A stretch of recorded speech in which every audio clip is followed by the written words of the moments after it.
Well, hello and welcome back.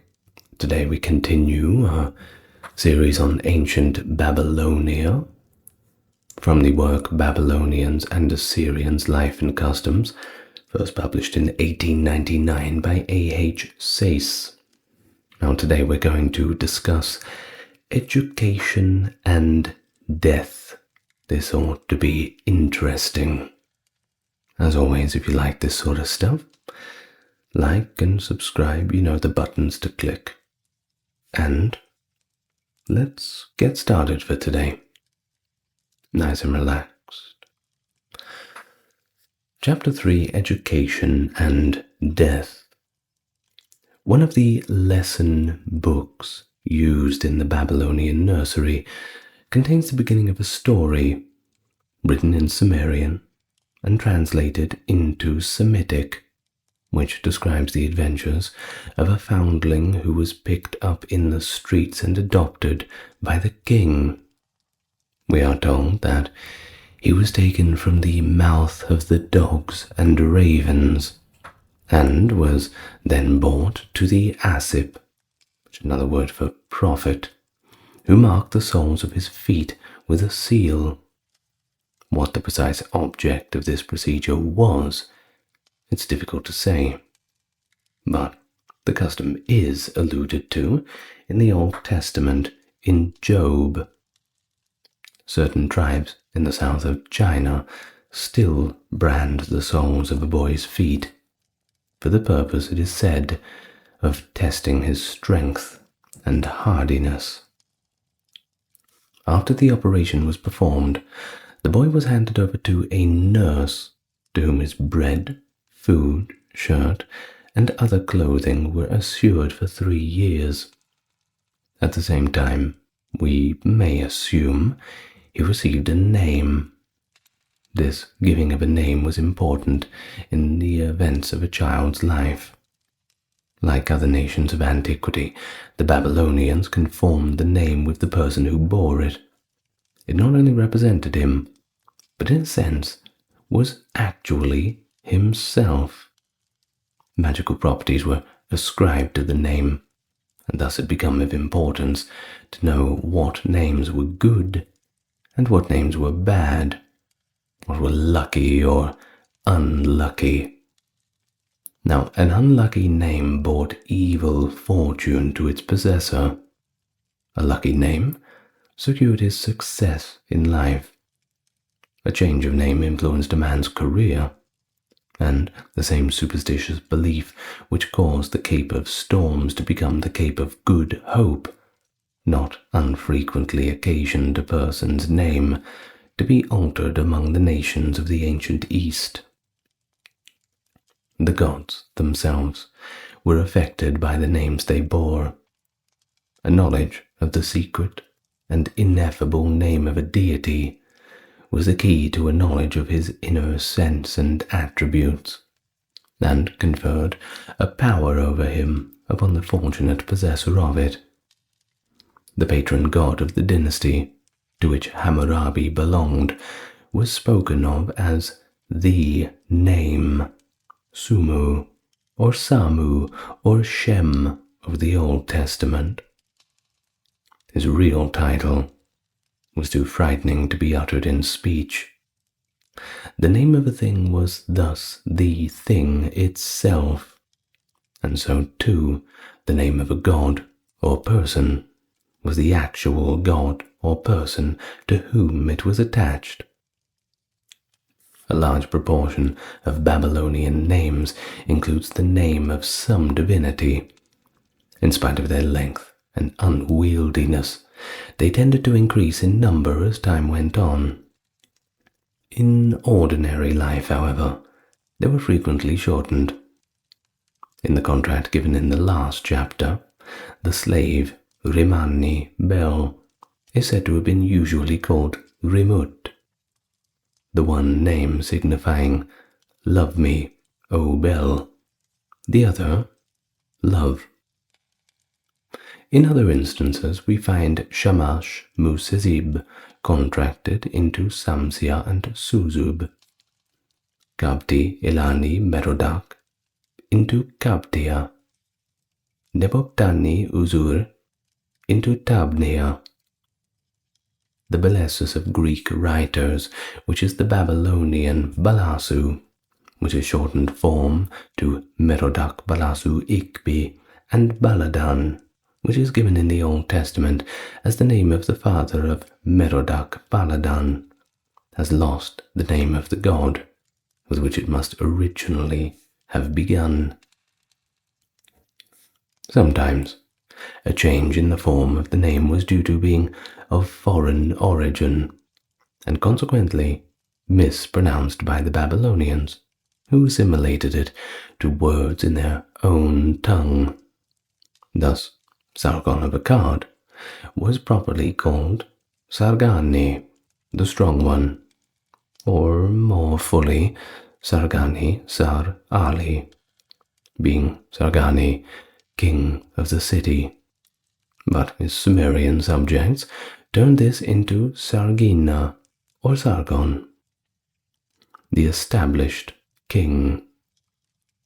The grandson of Hammurabi bore the Canaanitish name of Abesuk, the Abishua of the Israelites, the father of welfare.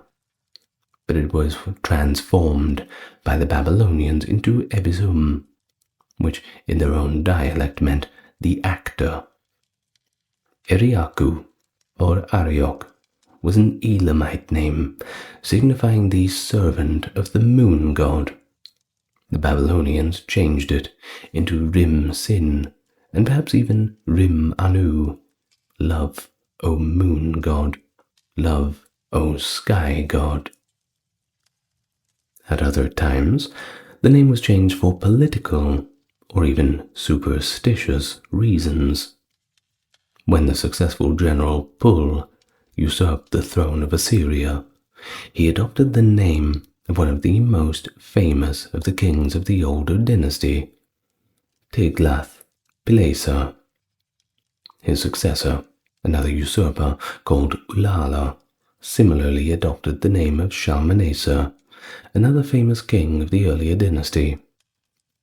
It is probable that Sargon, who was also a usurper, derived his name from Sargon of Akkad, and this was his own name, well, perhaps originally something else.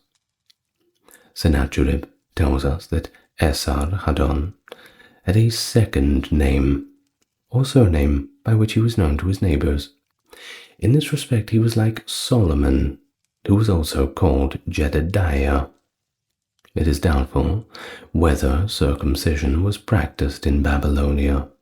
There is no reference to it in inscriptions, nor is it mentioned by classical writers as among Babylonian customs.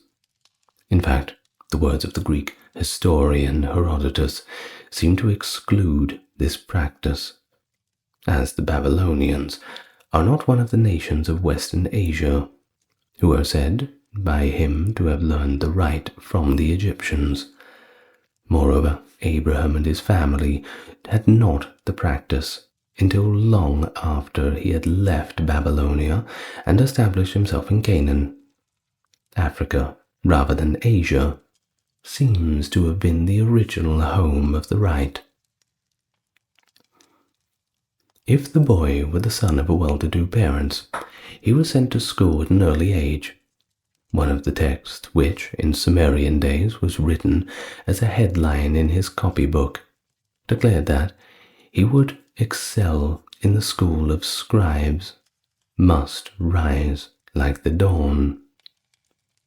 Girls also shared in the education given to their brothers. Among the Babylonian letters that have been preserved, some are from ladies, and the very fact that women could transact business on their own implies that they could read and write too.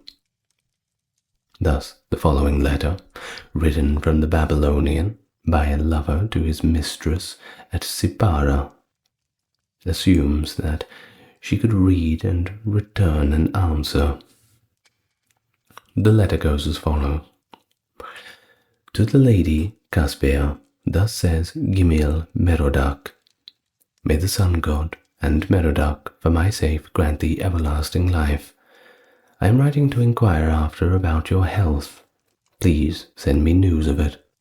I am living at Babylon, but have not seen you, which troubles me greatly. Send me news of your arrival, so that I may be happy. Come in the month of Marchesvan. May you live forever, for my sake. The Tel El Amarna collection actually confirms letters from a lady to the Egyptian pharaoh. One of them is as follows. To the king, my lord, my gods, my sun god, thus says Nin, thy handmaid. At the feet of the king, my lord, my gods, my sun god, 7 times 7 I prostrate myself. The king, my lord, knows that there is war in the land, and that all the country of my king, my lord, has revolted to the Bedouin. But the king, my lord, has knowledge of this country, and the king, my lord, knows that the Bedouin have sent to the city of Ajalon and to the city of Zorah, and have made mischief, the 2 sons of Malchiel, and let the king, my lord, take knowledge of this fact. The oracles delivered to Esarhaddon by the prophetess of Arbela are in writing, and we have no grounds for thinking that they were written down by an uninspired pen. Indeed, the Bit Riduti, or place of education, where Ashurbanipal tells us he had been brought up, was the woman's part of the palace. The instructors, however, were men, and part of the boy's education, we are informed, consisted in his being taught to shoot with the bow and practice other bodily exercises. But the larger part of his time was given to learning how to read and how to write. The acquisition of cuneiform systems of writing was a task of labor and difficulty, which demanded years of patient application. A vast number of characters had to be learned by heart. There were conventional signs, offering differing, but slightly from one another, with nothing about them that could assist the memory. Moreover, their forms varied in different styles of writing, as much as Latin, Gothic, and cursive forms of the type differ among ourselves, and that these the pupil was expected all to know. Every character had more than one phonetic value. Many of them, indeed, had several, where they could be used ideographically to express objects and ideas. But this was not all. A knowledge of the cuneiform syllabary necessitated also a knowledge of the language of the Sumerians, who had been its inventors, and frequently happened that a group of characters which had expressed a Sumerian word was retained in the latter script with the pronunciation of the corresponding Semitic word attached to them, though the latter had nothing to do with the phonetic values of several signs, whether pronounced singly or as a whole. The children, however, must have been well taught. This is clear from the remarkably good spelling which we find in the private letters. It is seldom that words are misspelled. The language may be conversational, or even dialectic, but the words are written correctly. The school books that have survived bear testimony to the attention that had been given to improving the educational system. Every means was adopted for lessening the labor of the student and imprinting the lesson upon his mind. The cuneiform characters had been classified and named.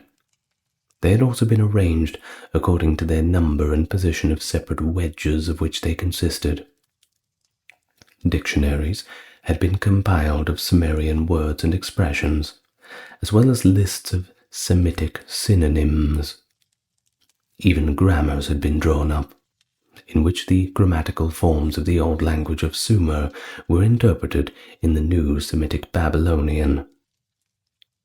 There were reading books filled with extracts from the standard literature of the country. Most of this was in Sumerian, but the Sumerian text was provided with a Semitic translation, sometimes interlinear, sometimes in a parallel column. Commentaries, moreover, had been written upon the works of ancient authors, in which difficult or obsolete terms were explained in a simple manner. The pupils were trained to write exercises either from copy placed before them or completely from memory. These exercises served a double purpose. They taught the pupil how to write and how to spell, and as well as the subject in which the exercise illustrated. A list of the kings of the dynasty to which Hammurabi belonged has come to us, for instance, in one of them.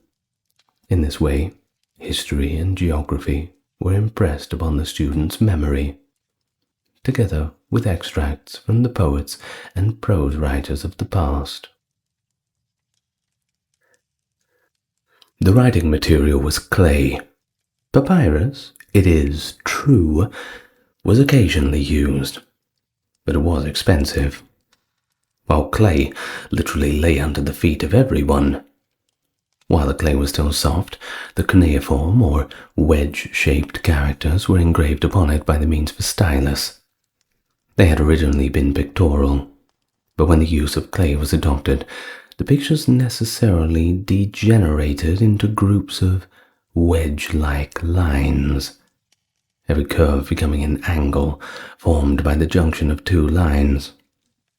As time went on, the characters were more and more simplified, the number of wedges of which they consisted being reduced, and only so many left as served to distinguish one sign from another. The simplification reached its extreme point in the official script of Assyria. At the first, clay tablet, after being inscribed, was allowed to dry in the sun, but sun-dried clay easily crumbles, and the fashion accordingly grew of baking the tablet in a kiln. In Assyria, where the heat of the sun was not so great as in the southern kingdom of Babylonia, the tablet was invariably baked, holes being first drilled into it to allow the escape of moisture and to prevent cracking. Some of the early Babylonian tablets were of great size, and it's wonderful that they have lasted to our own days. But the larger tablet, the more difficult it was to bake safely, and consequently most of the tablets, rather, are of small size. As it was often necessary to compress a long text into this limited space, the writing became more and more minute, and in many cases a magnifying glass is needed to read it properly. That such glasses were really used by the Assyrians is proved by the Layard's discovery of a magnifying lens at Nineveh.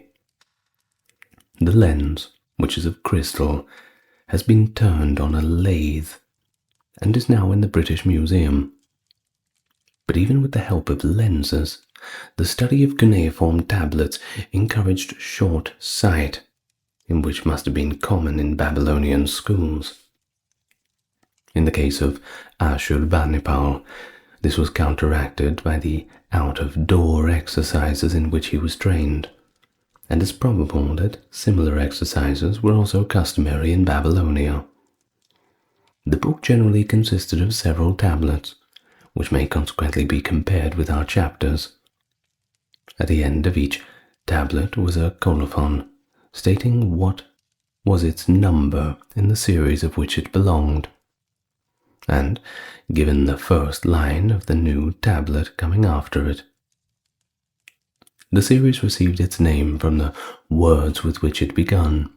Thus the fourth tablet or chapter of the Epic of Creation states that it contains 146 lines of the fourth tablet of the work beginning when on high unproclaimed, and adds at the first line of the tablet which follows.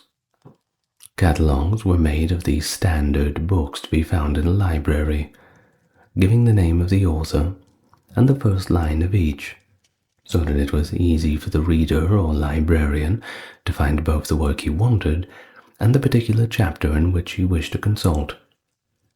The books were arranged on shelves. M. D. Sarzek discovered about 32,000 of them at Tello in southern Chaldea, still in order, in which they had been put in the Age of Gudea, some 2700 BC. Literature of every kind was represented: history and chronology, geography and law, private and public correspondence, dispatches from generals, and proclamations of the king, philology, mathematics, natural science, in the shape of lists of bears and birds, insects and stones, astronomy and astrology, theology, and the pseudoscience of omens, all found a place on these shelves, as well as poems and purely literary works. Copies of deeds and contracts, of legal decisions, and even inventories of the property of private individuals were also stored in the libraries of Babylonia and Assyria, which were thus libraries and archive chambers all in one. In Babylonia, every great city had its collection of books, and scribes were kept constantly employed in them, copying and re-editing the older literature, or providing new works for readers. The re-editing was done with scrupulous care. Where a character was lost in the original text by a fracture of the tablet, the copyist stated the fact, and added whether the loss was recent or not. Where the form of the character was uncertain, both the signs which it resembled are given. Some idea may be formed of the honesty and care which the Babylonian scribes worked from the fact that the compiler of the Babylonian Chronicle, which contains a synopsis of later Babylonian history, frankly states that he does not know the date of the Battle of Kalule, which was fought between the Babylonians and Sennacherib. The materials at his disposal did not enable him to settle it. It so happens that we are in a more fortunate position, as we are able to fix it with the help of the annals of the new Assyrian king. New texts were eagerly collected.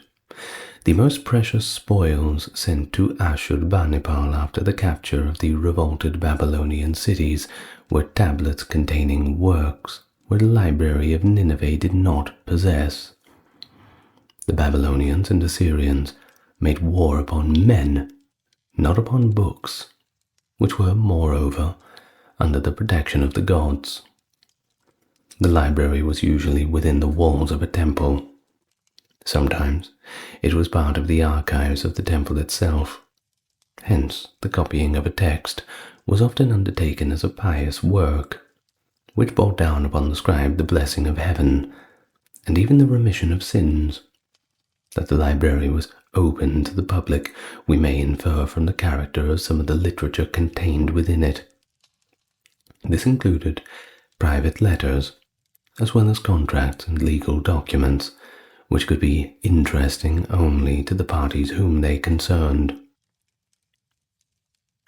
The school must have been attached to the library, and was probably an adjacent building. This will explain the existence of the school exercises, which have come from the library of Nineveh, as well as the reading books and other scholastic literature which was stored within it. At the same time, when we remember the din of an Oriental school, where pupils shout at their lessons at the top of their voices, it is impossible to suppose that these scribes and readers would have been within earshot. Nor was it probable that there was the only one school in a town of any size. The practice of herding large numbers of boys or girls together in a single schoolhouse is European rather than Asiatic. The school in latter times developed into a university. At Borsippa, the suburb of Babylon, where the library had been established at the temple of Nebo, we learn from Strabo that a university also existed which had attained great celebrity. From a fragment of a Babylonian medical work now in the British Museum, we may perhaps infer that it was chiefly celebrated as a school of medicine. In Assyria, education was mainly confined to the upper classes. The trading classes were perforce obliged to learn how to read and write. So as were the officials and all those who looked forward to a career in the diplomatic service. But learning was regarded as a peculiarity in the profession of the scribes, who constituted a special class and occupied an important position within the bureaucracy. They acted as clerks and secretaries in various departments of state, and stereotyped a particular form of cuneiform script, which we may call the Chancellor's hand, and which, through their influence, was used throughout the country. In Babylonia, it was otherwise. Here a knowledge of writing was more widely spread, and one of the results was that varieties of handwriting became as numerous as they are in the modern world. The absence of a professional class of scribes prevented any one official hand from becoming universal. We find even that the son of an irrigator, one of the poorest and lowest members of the community, copying a portion of the Epic of Creation and depositing it in the library of Borsippa for the good of his soul. Indeed, the contract tablets show that the slaves themselves could often read and write. The literary tendencies of Assurbanipal doubtless did much towards the spread of education in Assyria, but the latter years of his life were troubled by disastrous wars, and the Assyrian Empire and Kingdom came to an end soon after his death. Education, as we have seen, meant a good deal more than merely learning the cuneiform characters. It meant, in the case of the Semitic Babylonians and Assyrians, learning ancient agglutinative languages of Sumer as well. In latter times, this language ceased to be spoken, except in learned society, and consequently bore the same relation to Semitic Babylon that Latin now bears to English. In learning Sumerian, therefore, the Babylonian learned what was equivalent to Latin in the modern world, and the mode of teaching it, that was much the same. There were the same paradigms to be committed to memory, the same lists of words and phrases to be learned by heart, the same extracts from the authors of the past to be stored up in the mind. Even the Hamiltonian system of learning a dead language had already been invented. Exercises were set in translation from Sumerian into Babylon, and from Babylonian into Sumerian, and the specimens of that latter which we have survived to us show that dog Latin was not unknown. But the dead languages of Sumer was not all that educated Babylonian or Assyrian gentleman of later times was called upon to know. In the 8th century before our era, Aramaic had become the common medium of trade and diplomacy. If Sumerian was the Latin of the Babylonian world, Aramaic was its French. The Aramaic dialects seem to have been the result of contact between the Semitic languages of Arabia and Canaan, and the rising importance of the tribe who spoke them and who occupied Mesopotamia and northern Arabia caused them to become the language of trade. Aramaic merchants were settled on the banks of the Euphrates and Tigris, and conveyed the products of Babylonia and Phoenicia from one country to the other. Many of the commercial firms in Babylonia were thus of Aramaic origin, and it was natural that some part, at least of their business, should have been carried out in the language of their fathers. Hence it was that, when Rabshakeh, or Vizier of Sennacherib, appeared before Jerusalem and summoned its inhabitants to submit to the Assyrian king, he was asked by the ministers of Hezekiah to speak in Aramaean. It was taken for granted that Aramaic was known to an Assyrian official and diplomatist, just as it was to the Jewish officials themselves.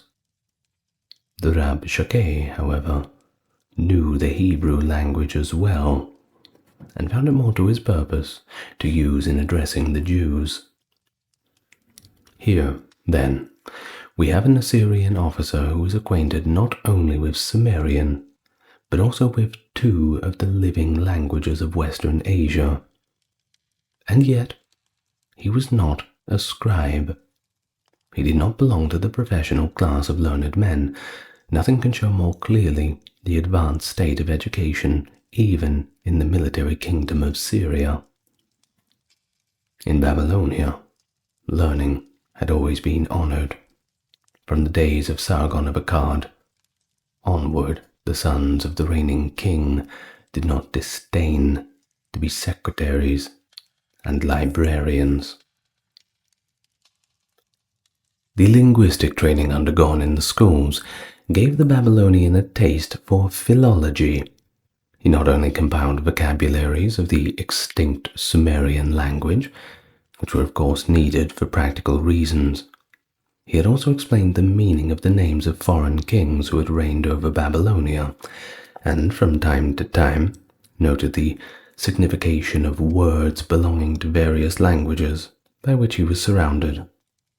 Thus, one of the tablets we possess contains a list of Kassite or Kosian words with their significance. In other cases, we have Mitannian, Elamite, Canaanite, all sorts of words quoted, with their meanings attached to them. Nor did the philological curiosity of the scribe end here. He busied himself with the etymology of the words in his own language. And just as a couple of centuries ago, our own dictionary makers endeavored to find derivations for all English words, whatever their source, in Latin and Greek, so too the Babylonian etymologists believed that the venerable language of Sumer was the key to the origin of his own. Many of the words in Semitic Babylonian were indeed derived from it, and accordingly Sumerian etymologies were found for the other words which were purely Semitic. Now the word Sabbatu, the Sabbath, for instance, was derived from the Sumerian sa, heart, and bat, to cease, and so interpreted that to mean on the day where the heart ceased from its labors. History, too, was a favorite subject of study. Like the Hebrews, the Assyrians were distinguished by a keen historical sense, which stands in curious contrast of the want of which characterized the Egyptian. The Babylonians also were distinguished by the same quality, though perhaps to a lesser extent than the Assyrian neighbors, whose somewhat pedantic accuracy led them to state exact numbers of the slain and captives in every small skirmish, and the name of every petty prince whom they had come into contact with, and had invented a system of accurately registering dates at a very early period. Nevertheless, the Babylonian was also a historian. The necessities of trade had obliged him to date his deeds and contracts from the earliest age of history, and to compile lists of kings and dynasties for reference in case of disputed title to property. The historical honesty to which he had been trained is illustrated by the author of the Babylonian Chronicle in the passage relating to the Battle of Colule, which has already been alluded to. stating that he didn't know exactly when it was. The last king of Babylonia was himself an antiquarian, who had a passion for excavating and discovering the records of the monarchs who built the great temples of Chaldea. Law, again, must have been much studied, and so too was theology. The Library of Nineveh, however, from which so much of our information has come, gives us an exaggerated idea of the extent to which the pseudo-science of omens and portents was cultivated. Its royal patron was a believer in them, and apparently more interested in the subject than any other. Consequently, the number of books relating to it are of all proportion to the rest of the literature in the library of a great deal higher. But this was an accident, due to the predilections of Ashurbanipal himself. The study of omens and portents was a branch of science, not of theology, false though the science was, but it was based upon the scientific principle that every antecedent had a consequent, its fallacy consisting in a confusion between real causes and mere coincidence. Certain events had been observed to follow certain phenomena. It was accordingly assumed that they were the result of the phenomena, and that the phenomena to happen again, they would be followed by the same result. Hence all extraordinary or unusual occurrences were carefully noted, together with whatever had been observed to come after them. A strange dog, for instance, had been observed to enter a palace and lie down upon a couch. As no disaster took place, subsequently, it was believed that if the occurrence was repeated, it would be an omen of good fortune. On the other hand, the fall of a house had been preceded by the birth of a child without a mouth. The same result, it was supposed, would again accompany the same presage of evil. These pseudo-scientific observations had been commenced at the very early period of Babylonian history, and were embodied in a great work which was compiled for the library of Sargon of Akkad. Another work compiled for the same library, and containing observations which started from a similarly fallacious theory, was one in 72 books of the pseudo-science of astrology, which was called The Illumination of Bel. But in this case, the observations were not wholly useless. The study of astrology was intermixed with that of astronomy, of which Babylonia may be considered the birthplace. The heavens had been mapped out, and the stars named. The sun's course along the ecliptic had been divided into 12 zodiacal signs, and a fairly accurate calendar had been constructed. Hundreds of observations had been made about the eclipses of the sun and the moon, and the laws regulating them had been so far ascertained that, first, eclipses of the moon, and then, but with greater element of uncertainty, eclipses of the sun, were able to be predicted. One of the chapters or books in the Illumination of Bel was devoted to an account of comets. Another dealt with the conjunctions of the sun and moon. There were also tables of observations relating to synodic revolution of the moon and the synodic periods of the planet Venus. The year was divided into 12 months of 30 days each, an intercalary month being inserted from time to time to rectify the resulting error in the length of the year. The months had been originally called after the signs of the zodiac, whose names had come down to ourselves with comparatively little change. But by the side of the lunar year, the Babylonians also used a sidereal year, the star of Capella being taken as a fixed point in the sky, from which the distance from the sun could be measured at the beginning of the year, the moon being used as a mere pointer for this purpose. At a later date, however, This mode of determining time was abandoned, and the new year was made directly dependent upon the vernal equinox. The month was divided into weeks of 7 days, each of which was consecrated to a particular deity. These deities were further identified with the stars. The fact that the sun and the moon, as well as the evening and morning stars, were already worshipped as divinities, doubtless led the way to this system of astrotheology. But it seems never to have spread beyond the learned classes, and to have remained to last an artificial system. The mass of the people worshipped the stars as a whole, but it was only as a whole and not individually. Their identification with the gods of state religion might be taught in the schools and universities, but it had no meaning for the nation at large. From the beginning of Babylonian's life, now we pass to the end. Unlike the Egyptian, he had no desert close at hand to which bury his dead, no limestone cliffs, like in Palestine, where a tomb might be excavated. It was necessary that the burial should be on the plain of Babylon, the same plain that he lived, and with which overflow of the rivers were constantly infiltrating. The consequences were twofold. On the one hand, the tomb had to be constructed of brick, for stone was not procurable. On the other hand, sanitary reasons made cremation imperative. The Babylonian corpse was burned, as well as buried, and the brick sepulchre that was raised above it adjoined the cities of the living. The corpse was carried to the grave on a bier, accompanied by the mourners. Among these was the wailing women.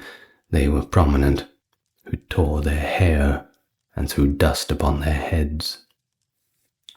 The cemetery to which the dead was carried was a city in itself, to which the Sumerians had given the name of Ki-Mark, or vast place. It was laid out in the streets, the tomb on either side answering to the houses of a town.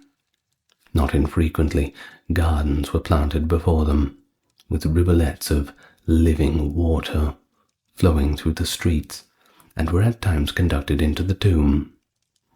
The water symbolized the life that the pious Babylonian hoped to enjoy in the world to come. It relieved the thirst of the spirit in that underground world of Hades, where an old myth had declared that dust was the only food, and was at the same time an emblem of those waters of life which were believed to bubble up beneath the throne of the goddess of the dead. When the corpse reached the cemetery, it was laid upon the ground, wrapped in mats of reed and covered with asphalt. It was still dressed in the clothes and ornaments that had been worn during life. The man had his seal and his weapons of bronze or stone, the woman her spindle wheel and thread, the child his necklace of shells. In earlier times, all was then thickly coated with clay, above which branches of palm, terebinth, and other trees were placed, and the whole was set ablaze. At a more recent period, ovens of brick were constructed, which the corpse was put in its coffin of clay and reeds, but withdrawn before the cremation was complete. The skeletons of the dead are consequently often found in a fair state of preservation, as well as the objects which were buried with them. While the body was being burned, offerings were made, partly to the gods, partly to the dead himself. They consisted of dates, calves, sheep, fish, birds, which were consumed along with the corpse. Certain words were recited at the same time, derived for the most part from the sacred books of ancient Sumer. After the ceremony was over, a portion of the ashes was collected and deposited into an urn.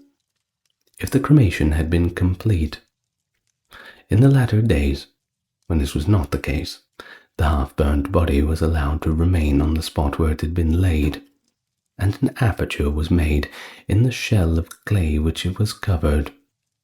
The aperture was so intended to allow a free passage to the spirit of the dead, so that it might leave its burial place to enjoy the food and water that were brought to it. Over the whole tomb was built of bricks, similar to that in which the urn was deposited when the body was completely burned. The tombs of the rich resembled the houses in which they had lived on earth, and contained many chambers. In this their bodies were cremated and interred. Sometimes the house was occupied by a single corpse only. At other times it became a family burial place, where the bodies were laid in separate chambers. Sometimes tombstones were set up, commemorating the name and deeds of the deceased. At other times statues representing them were erected instead. The tomb had a door, like a house, through which the relatives and friends of the dead man passed from time to time in order to furnish him with food and sustenance needed by his spirit in the world below. Vases were placed in the sepulchre, filled with dates and grain, wine and oil, while the rivulet which flowed beside it provided water in abundance. All this was required in that underworld where popular belief pictured the dead as flitting like bats in the gloom and darkness, and where the heroes of old time sat, strengthless and ghost-like on shadowy thrones. The kings were allowed to be burned and buried in the place where they had lived and ruled. We read of one of them that he was interred in the palace of Sargon of Akkad, and another that his burial had taken place in the palace that he himself had erected. A similar privilege was granted by their subjects only by royal permission. Want of space caused the tombs of the dead to be built one upon the other as generations passed away and the older sepulchres crumbled into dust. The cemetery thus resembled the city. Here, too, one generation built upon the ruins of its predecessor. The houses and tombs were alike constructed of sun-dried bricks, which soon disintegrate and form mounds of dust.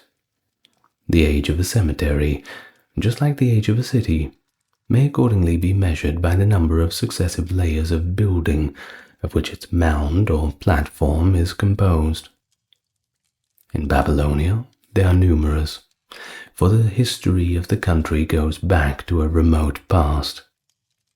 Each city clustered round a temple, venerable for its antiquity, as well as for its sanctity, and the cemetery which stood near was consequently under the protection of its god. At Cutha, the necropolis was so vast that Nergal, the god of the town, came to be known as the Lord of the Dead. But cemeteries of other towns were also enormous of size. Western Asia had received its culture and elements of its theology from Babylonia, and Babylonia, consequently, was a sacred land not only to the Babylonians themselves, but to all those who shared their civilization. The very soil was holy ground. Assyrians as well as Babylonians desired that their bodies should rest within it. Here they were in charge, as it were, of Bel of Nippur, of Merodach of Babylon, and within the sight of the ancient sanctuaries in which these gods were worshipped. This does explain in part the size of the cemeteries. The length of time during which they were used will explain the rest. As Dr. Peters says of each in the Journal of American Oriental Society, it is difficult to convey anything like a correct notion of the piles upon piles of human relics which are utterly astounding to the spectator, excepting only the triangular space between the three principal ruins, the whole remainder of the platform, the whole space between the walls, and an unknown extent of desert beyond them, are everywhere, filled with the bones and sepulchres of the dead. There is probably no other site in the world which can compare with Warka in this respect. Babylonia is still a holy land to the people of Western Asia. The old feeling in regard to it still survives, and the bodies of the dead are still carried, sometimes for hundreds of miles, to be buried in its sacred soil. Mohammedan saints have taken the place of the old gods, and a Muslim chapel represents the temple of the past. But it is still to Babylonia that the corpse is borne, often covered by costly rugs, which find their way in time to an American or European drawing room. The old order changes, giving place to the new, but the influence of Chaldean culture and religion is not yet past. Well, what did you think? Are you enjoying the series so far? Part 2 was interesting, wasn't it? And I hope you learned lots. Now, as always, I'm going to thank my top-tier supporters: Dark, Kerry, Kimberly, Ember, Ben, Britt, Charles, Erin, James, Jeffrey, Melissa, Scott, Stark Factory, Wendy, Jaden, Sherry, Jessica, Christine, Sally, Katiana, Christine Fazabo, Legitmus, Maverick, Susan, Dr. Neuro Nerd, Cameron, Alexander, Nicholas, Daniel, and JR. Thank you very much. And thank you for following along with the series. I really do hope you're enjoying it as much as I'm enjoying recording it all for you.